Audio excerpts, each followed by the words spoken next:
नमस्कार, मी पंजाब डक. आज आहे 29 जुलै 2026.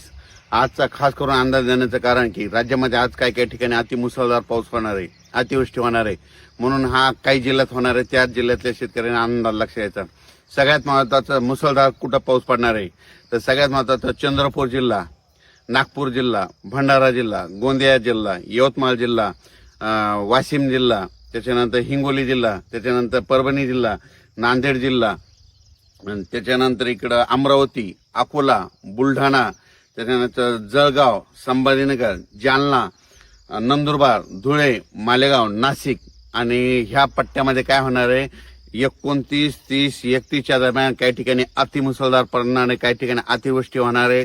म्हणून हा अंदाज लक्षात यायचा. जिल्ह्यात सर्वत्र नाही पडणार, पण काही भागामध्ये, जिल्ह्यातल्या काही भागामध्ये अतिवृष्टी होणार आहे. म्हणून हा अंदाज सर्व शेतकऱ्यांना लक्षात यायचा.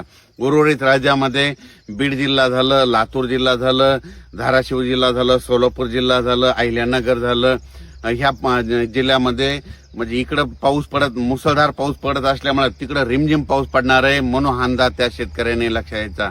राज्यात पश्चिम महाराष्ट्रात सरी राहतील म्हणून हे देखील अंदाज लक्षात यायचा.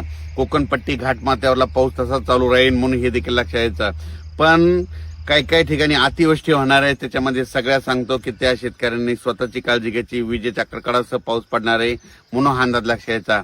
चंद्रपूर जिल्ह्यातल्या शेतकऱ्यांनी अंदाज लक्षात यायचा. तिकडे मुसळधार, अतिमुसळधार त्या जिल्ह्यात काही ठिकाणी होणार आहे म्हणून लक्षात यायचं. यवतमाळ जिल्ह्यात पुसद, वाशिम त्या पट्ट्यामध्ये हिंगोलीकडं तिकडे अतिमुसळधार पाऊस पडणार आहे. परभणी जिल्ह्यात देखील काय होणार आहे, काही ठिकाणी अतिमुसळधार पाऊस पडणार आहे. इकडे जालना जिल्ह्यात परतूर ह्या साईडनं अतिमुसळधार पाऊस पडणार आहे. जालना जिल्ह्यात भोकरदन, राजूर, सिल्लोड ह्या परिसरामध्ये, जाफराबाद त्या परिसरामध्ये अतिमुसळधार पाऊस पडणार आहे. म्हणून वडी नाल्याला पाणी येणार आहे म्हणून त्यांनी अंदाज लक्षात यायचा. जळगाव जिल्ह्यात देखील अतिमुसळधार पाऊस पडणार आहे. धुळे जिल्ह्यात देखील अतिमुसळधार पाऊस पडणार आहे. नंदुरबार जिल्ह्यात देखील अतिमुसळधार पाऊस पडणार आहे म्हणून हा अंदाज लक्षात यायचा. पण ह्या पट्ट्यामध्ये एक कमी दाबाचा पट्टा जात असल्यामुळं ह्या पट्ट्यात अतिमुसळधार, काही ठिकाणी मुसळधार, कुठं शेतातून पाणी निघणारा पाऊस पडणार आहे. म्हणून काय होणार आहे, इकडे परत सांगतो की बीड जिल्हा, लातूर जिल्हा, धाराशिव जिल्हा, सोलापूर जिल्हा, अहिल्यानगर तिकडे मात्र रिमझिम पाऊस राहणार आहे. म्हणून हा अंदाज शेतकऱ्यांनी लक्षात घ्यायचा.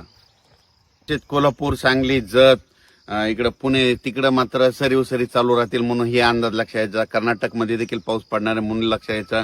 आणि सोलापूर जिल्ह्यासाठी खास करून आनंदाची बातमी, सोलापूर, धाराशिव, लातूर तुमच्याकडे मात्र 5 तारखेपर्यंत म्हणजे ह्या 3-4 जिल्ह्याला, सोलापूर जिल्हा, लातूर जिल्हा, धाराशिव जिल्हा, नांदेड जिल्हा 5 तारखेपर्यंत चांगला पाऊस राहणार आहे. म्हणून तुमच्या पेरण्या व्यवस्थित होणार आहे.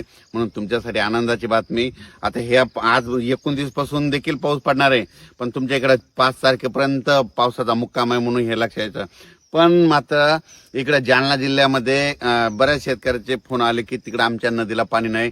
तिकडे मात्र ते खडकपूर्णा जे धरण आहे त्या कॅचमेंट एरियात पाऊस पडणार आहे म्हणून त्या नदीला पाणी येणार आहे आणि त्या धरणात देखील पाणी येणार आहे म्हणून हा अंदाज त्या शेतकऱ्यांना लक्षात यायचा. विदर्भात देखील मेकर, बुलढाणा तिकडल्या शेगाव, खामगाव, चिखली, नांदुरा घाटाच्या खाली बुलढाणा जिल्ह्यात देखील अतिमुसळधार पाऊस पडणार आहे म्हणून त्यांनी देखील लगेच अंदाज लक्षात यायचा. अकोला जिल्ह्यात अकोट त्या परिसरात, अचलपूर, दर्यापूर त्या परिसरात, मोर्शी त्या परिसरात देखील अतिमुसळधार पाऊस पडणार आहे म्हणून अंदाज लक्षात यायचा. यवतमाळ जिल्ह्यामध्ये पुसद, दारवा त्या परिसरामध्ये, त्याच्यानंतर इकडे नागपूर, रामटेक, उमरेड त्या परिसरात अतिमुसळधार पाऊस पडणार आहे म्हणून हा अंदाज लक्षात यायचा. त्याच्यामध्ये राज्यात मात्र एक कमी दाबाचा पट्टा काय होणार आहे, मध्य प्रदेश आणि महाराष्ट्राच्या बाँड्रीवर जात असल्यामुळं ह्या जिल्ह्यामध्ये अतिमुसळधार पाऊस पडणार आहे. त्याच्यामुळं इकडल्या बाकीच्या जिल्ह्यामध्ये रिमझिम पाऊस राहील. पण हे जे जिल्ह्याचे नाव सांगितले जवळपास 18-19 जिल्हे तिथं मात्र अतिमुसळधार पाऊस पडणार आहे म्हणून अंदाज लक्षात यायचा. अचानकपणे अंदाज देण्याचं कारण की तुम्हाला सांगू इच्छितो, काल देखील नागपूरला अतिमुसळधार पाऊस झाला. तसंच नागपूरला आज देखील होणार आहे, चंद्रपूरला देखील होणार आहे, यवतमाळला देखील होणार आहे, इकडे वर्ध्याकडे होणार आहे, इकडं हिंगोलीकडे होईल, वाशिम जिल्ह्यात देखील होणार आहे, बुलढाणा जिल्ह्यात देखील होणार आहे, त्याच्यानंतर अमरावती, अकोल्याकडे होणार आहे, त्याच्यानंतर परभणी जिल्ह्यात काही भागात होणार आहे, जालना जिल्ह्यात काही भागात होणार आहे, जळगाव जिल्ह्यामध्ये